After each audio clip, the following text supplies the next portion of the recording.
Feliz ano novo, esse é o primeiro vídeo de 2022 e nesse vídeo eu quero falar 3 ativos que eu considero indispensáveis para sua carteira de investimento nesse ano que acabou de começar.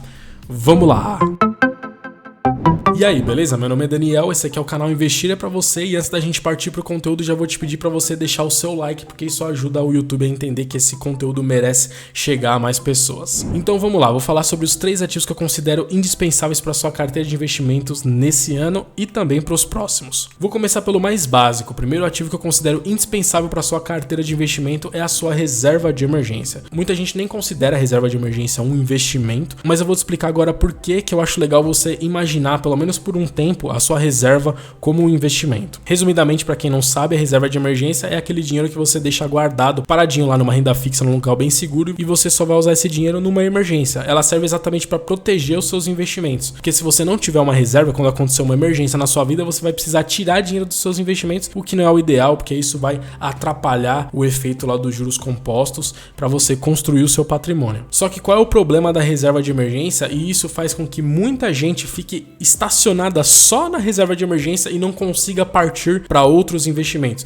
Isso é uma coisa que aconteceu comigo. Eu fiquei muito tempo preso só na renda fixa e nem me abri para aprender mais sobre renda variável, sobre outras coisas que me trazem uma rentabilidade muito melhor, porque eu tava só lá construindo minha reserva e pensando, o dia que eu terminar minha reserva, eu parto para renda variável, eu parto para outros tipos de investimentos. Esse não é um pensamento errado, é até certo pensar dessa forma. Só que na prática isso faz com que muitas pessoas fiquem paradas e percam grandes rentabilidades que podem vir de outros tipos de ativos. Então vou dar um exemplo prático aqui. Quando você vai estudar sobre reserva de emergência, geralmente você vê as pessoas falando que o ideal é você guardar de 6 meses a 1 ano do seu custo de vida. Então imagine uma pessoa que tem um custo de vida de, por exemplo, R$3.000 e ela se dispõe a guardar 1 ano do custo de vida dela. Então ela vai precisar guardar R$36.000, só que essa pessoa só consegue investir R$500 por mês. Isso significa que ela vai demorar 6 anos para construir a sua reserva de emergência. Isso se ela não tiver nenhuma emergência e tiver que desinteirar esse dinheiro, que é o que muitas vezes acontece. E aí ela acaba perdendo a oportunidade de ganhar muito mais. Porque, por exemplo, só nos últimos 5 anos o índice americano de ações em reais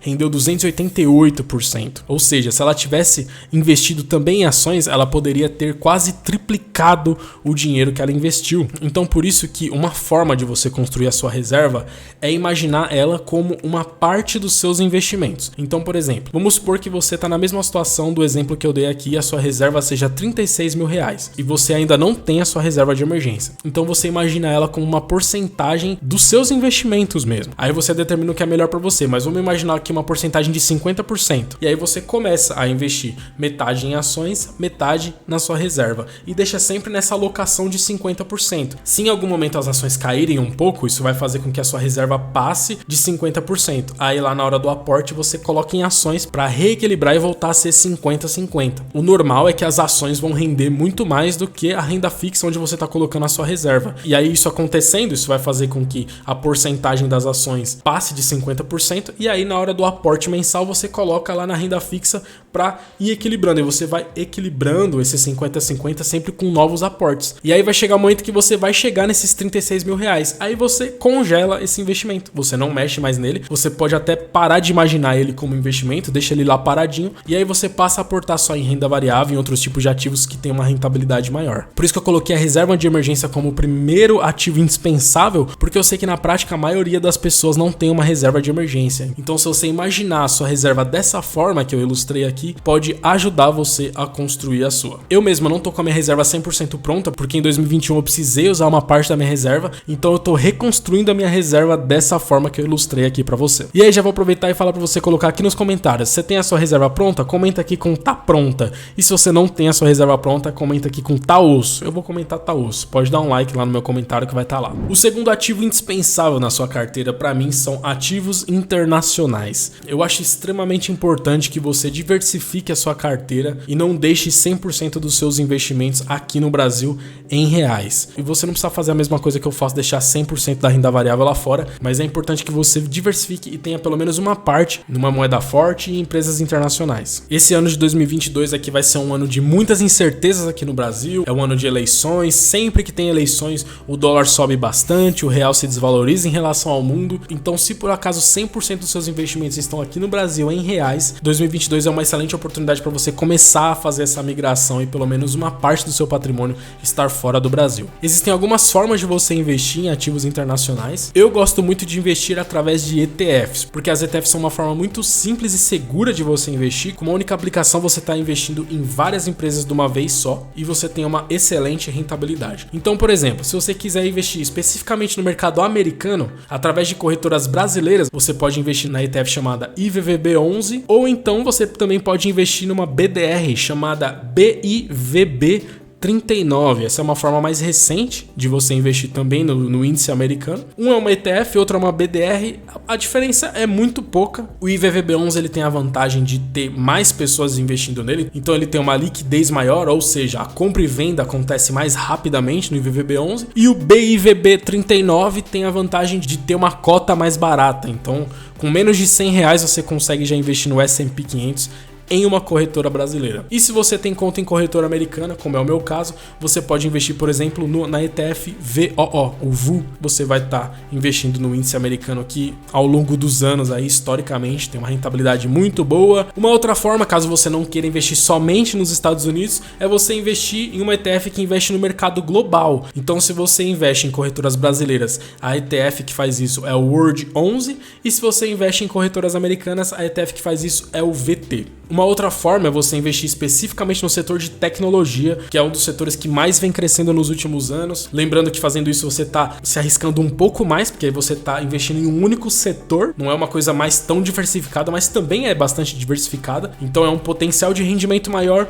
com um risco um pouco maior. Caso você goste do setor de tecnologia como eu gosto, você pode investir em corretoras brasileiras numa ETF chamada USTK. E aí você vai estar investindo somente no setor de tecnologia dos Estados Unidos e através de corretoras internacionais tem uma ETF muito boa chamada VGT, uma ETF da Vanguard de tecnologia. O setor de tecnologia tem rendido muito nos últimos anos e eu acredito, é uma aposta minha, aí se você quiser você faz essa aposta também, que ele vai continuar rendendo bastante. E a última forma é você comprar ações individuais. Eu não recomendo essa forma caso você seja um investidor iniciante. Você está entrando na renda variável, investe através de ETFs, que é uma coisa diversificada, com uma única aplicação, um pouco mais segura, porém você tem sim a possibilidade de investir especificamente em algumas empresas. Aí você está se arriscando mais, né? Você está investindo seu dinheiro em uma única empresa. Por mais que seja uma empresa muito boa, como por exemplo a Tesla, uma empresa que muita gente gosta de investir. Ela é uma empresa que todo mundo sabe, o dono é o Elon Musk, então por exemplo, você investiu lá em Tesla e amanhã o Elon Musk se envolve aí numa polêmica, aí as ações caem e você perde dinheiro. Então assim, é um risco maior, mas também com uma possibilidade de ganhos ainda maiores, né?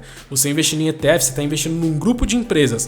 É mais seguro, porque se uma empresa tiver um problema, ela é uma porcentagem pequena do seu investimento, mas também uma ETF não vai ter um disparar, não vai ter um pico assim de 200% num ano. Isso não vai acontecer numa ETF, muito difícil. Agora, em ações individuais, você pode ter um ganho maior, mas também o risco é maior.